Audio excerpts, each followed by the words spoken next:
It's July 29th. I'm Ian McLennan for Dan Blakely with your Daily Kickstart from Barrie 360. A man wearing body armor and carrying a rifle walked into a city office tower in New York City and killed 4 people and critically wounded a 5th before taking his own life. Shooting happened last evening at a Midtown Manhattan office building that houses finance companies and the NFL headquarters.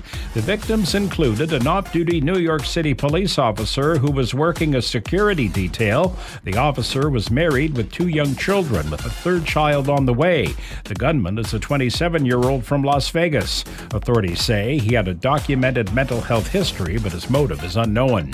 Ground has been broken on the expansion of long-term care homes in Barrie.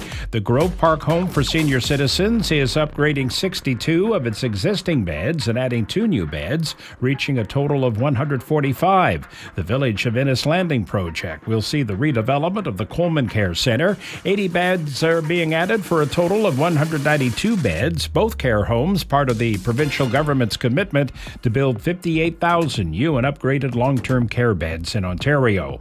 South Simcoe police say an e-bike was found abandoned on the side of the road in the area of Yonge Street and Line 11 in Bradford late Friday night, and it had been involved in a collision. Police say the e-bike was struck by a small SUV or sedan that was driving on the shoulder of Yonge Street. The vehicle driver fled the scene. The e-bike rider suffered minor injuries.